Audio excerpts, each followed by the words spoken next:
मेरा आज कॉलेज में पहला दिन था तो मैं थोड़ा नर्वस थी क्योंकि मुझे लगता था कि मैं लूज़र हूँ अभी यहाँ। तो बाकी सब तो इंटेलिजेंट होंगे। मुझे अपनी क्लास ढूंढने में भी दिक्कत हो रही थी। मैं काफ़ी देर से अपनी क्लास ढूंढ रही थी लेकिन अभी तक नहीं मिली थी। शायद इसलिए कि कॉलेज काफ़ी बड़ा था।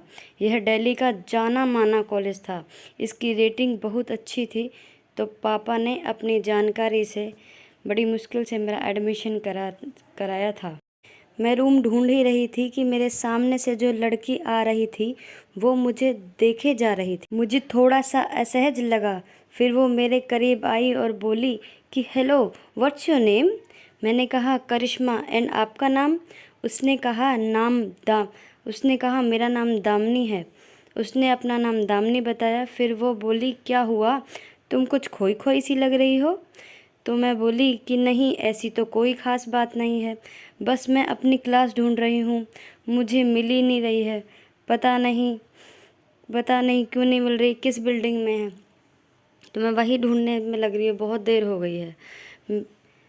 तो मैं दामिनी बोली तो वो दामिनी बोली कि अपनी क्लास का नाम बताओ। मैंने कहा बिल्डिंग का नाम तो याद नहीं है बट क्लासरूम C89 है। तो वो बोली फिर तो कोई दिक्कत ही नहीं है यार, तुम बिल्कुल सही बंदी से मिली हो। मैं उसी क्लास में क्लास ले रही थी। मेरी मेरी भी वही क्लास है। तो मुझे सुनकर बड़ी राहत मिली। फिर हम जल्दी जल्दी क्लास की तरफ भागे क्योंकि मैं बहुत लेट थी। मुझे लगा टीचर डांटेगी। फिर हम क्लास में गए तो टीचर ने बोला इतना लेट क्यों आई हो। तो मैं कुछ नहीं बोली क्योंकि दामिनी ने मुझे बोलने से मना किया था कि टीचर सवाल पूछेगी, कुछ मत बोलना, नहीं तो फिर एक के बाद एक सवाल पूछेगी। बहुत खड़ूस है टीचर। ओके, इसलिए मैं कुछ नहीं बोली। फिर मैं क्लास के बीच में बैठ गई और वो मेरे से 2 बेंच छोड़कर बैठ गई क्योंकि उसका बैग वहीं था। फिर सबने क्लास ली और बाहर चले गए। थोड़ा ब्रेक था। फिर हम यूं ही घूमने लगे, थोड़ी बातें की, फिर क्लास के लिए चले गए। जब हम दूसरी क्लास लेकर बाहर आए तो बाहर आने के बाद तो फिर हम कुछ खाने कैंटीन चले गए। वहाँ सारी टेबल्स भरी हुई थी। बस एक टेबल पर एक लड़का था, बाकी सब कुर्सियाँ खाली थी। तो हम उसके पास बैठ गए। फिर दामिनी से वो लड़का बात करने लगा। मैं चुप बैठी रही। तो वो बोला कि हे, तुम कुछ नहीं बोलती, चुप ही रहती हो।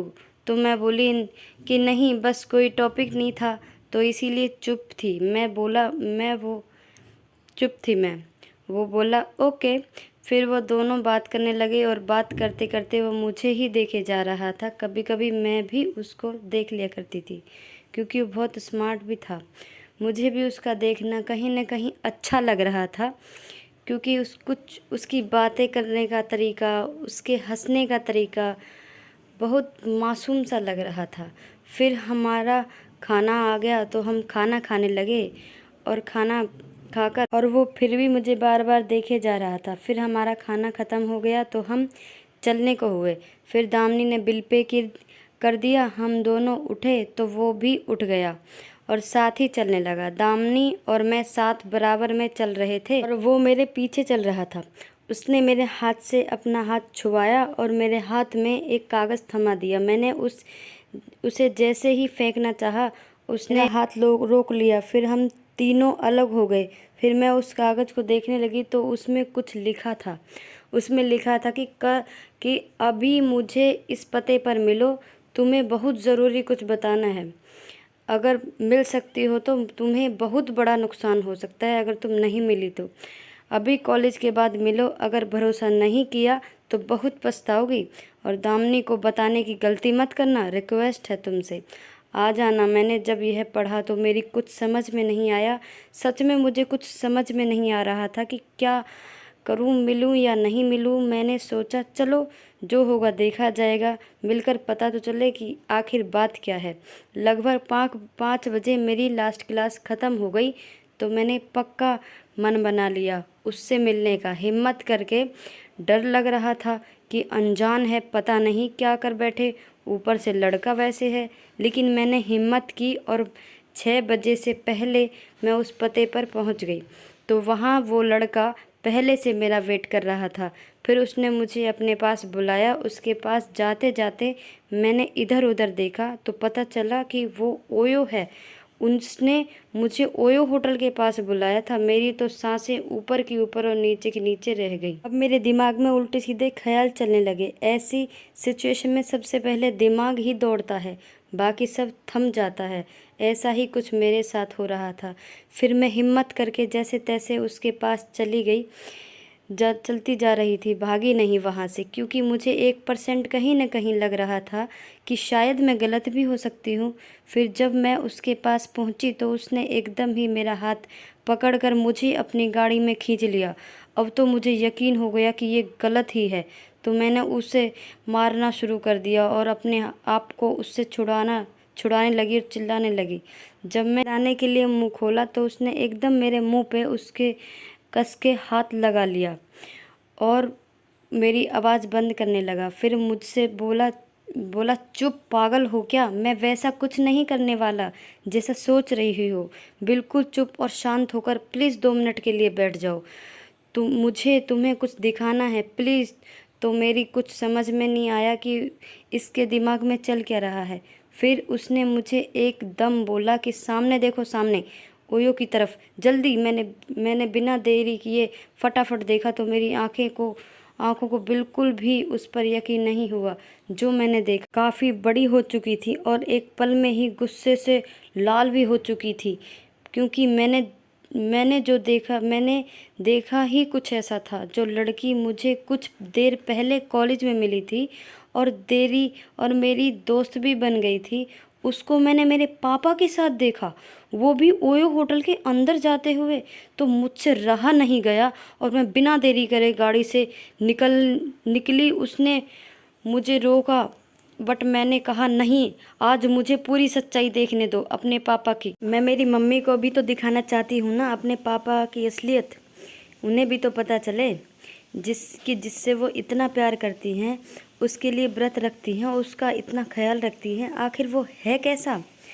वो ऊपर से दिखता है वो वैसा है या नहीं? कैसा है, सच्चा या झूठा? इतना सुनकर उसने मुझे नहीं रोका, बल्कि वो भी मेरे साथ अंदर गया और रिसेप्शन पे जाकर अपने पापा के बारे में पूछा कि मिस्टर सहगल किस रूम में रुके हैं। तो उसने बताने से मना कर दिया। फिर मैंने कहा कि प्लीज़ बता दो, ये किसी की ज़िंदगी और मौत का सवाल है। मेरे पापा हैं वो, और मेरी मम्मी की अचानक बहुत ज़्यादा तबीयत ख़राब है। तो उसने बड़ी मुश्किल से उनका रूम बताया। फिर हम उनके रूम पर गए और मैंने विमल को पहले से ही बोल दिया था कि वीडियो ऑन रखियो, मुझे सबूत चाहिए। फिर हमने रूम का गेट बजाया तो अंदर से आवाज़ आई, कौन है? विमल बोला सर, रूम सर्विस। तो बड़बड़ाते हुए लड़की आई और गेट खोला तो उसका मुंह सूख गया मुझे देखकर। फिर मैं एकदम अंदर घुस गई। विमल के साथ तो पापा अंदर ही थे, शर्ट उतारी हुई थी। मुझे ये सब देखकर बहुत शर्मिंदगी हुई और पापा तो मुझे देखकर घबरा ही गए। वो तुरंत मेरे पैरों में गिर गए और सॉरी सॉरी बोलने लगे, लेकिन मैं कहाँ मानने वाली थी। मैंने पापा को खूब सुनाया, जितना सुना सकती थी। जो मेरे मुंह में आया मैंने बोला और उस लड़की को बस एक ही बात बोली कि तुझे पापा की उम्र के साथ के आदमी के साथ ही सोना था, तो इतना ही शौक़ है, सोने का इतना ही शौक़ है तो बाहर मुंह क्यों मारती है? घर में ही मार ले, अपने पापा के साथ कर ले वो सब जो मेरे पापा के साथ करती आई है। ये भी तो मेरे पापा ही हैं, ये भी तो तेरे पापा की ही उम्र के हैं ना। वो गर्दन झुकाकर रोने लगी। फिर मैं वहाँ से गुस्से में बाहर चली आई और बाहर आकर बहुत रोई। विमल ने मुझे शांत कराया और बोला, चलो मैं तुम्हें तुम्हारे घर छोड़ देता हूँ, चलो प्लीज़।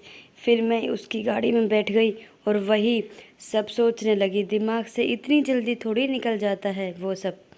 अभी अभी हुआ। फिर विमल बोला कि क्या हुआ?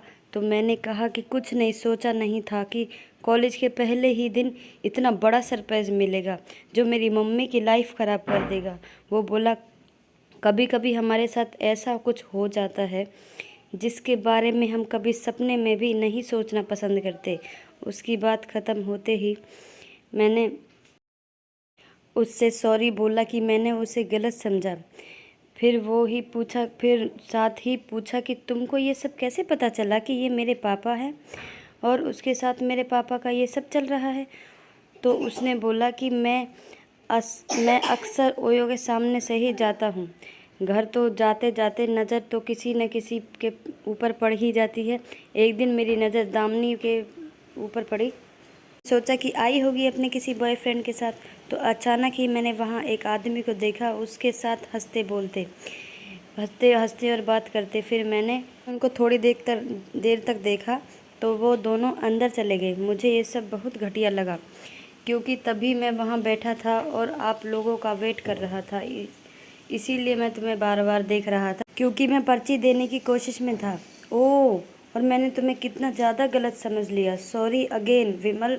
कोई बात नहीं, विमल ने कहा कोई बात नहीं। फिर मैंने विमल से सलाह मांगी कि मैं अपनी मम्मी को बताऊं या नहीं। तो वो बोला कि अगर मेरी बात मानो तो मत बताओ क्योंकि अब तुम्हारे पापा बहुत ज़्यादा पछता रहे हैं और गलती तो सबसे होती है। तुम्हें उनको एक मौका देना चाहिए, अपने घर को ख़राब मत करो करिश्मा। फिर मैंने कहा लेकिन उनको पता चलना चाहिए। लेकिन तुम ही बताओ, इस उम्र में तुम्हारी मम्मी कहाँ जाएंगे? कहीं नहीं ना, तुम लोगों को छोड़कर। रहना तो उन्हीं के साथ है ना, लेकिन उनको कभी भी वो चैन नहीं मिल पाएगा जो अब मिल रहा है। तुम्हारे पापा अब पक्का सुधर जाएंगे। किसी भी बाप के लिए ये बहुत ज़्यादा शर्मनाक होता है जब उसकी बेटी उसकी ऐसी करतूत देख ले। तो मैंने कहा हाँ तुम सही बोल रहे हो, मम्मी से कुछ नहीं कहूँगी। थैंक यू सो मच यार, तुम सच में बहुत अच्छे हो and I am really very sorry कि मैंने तुम्हें बहुत गलत समझा। तो आपको ये कहानी कैसी लगी प्लीज़ कमेंट बॉक्स में ज़रूर बताइए और लाइक शेयर सब्सक्राइब कीजिए ऐसी ही मज़ेदार और इंटरेस्टिंग कहानी के लिए। Bye bye and take care to all of you.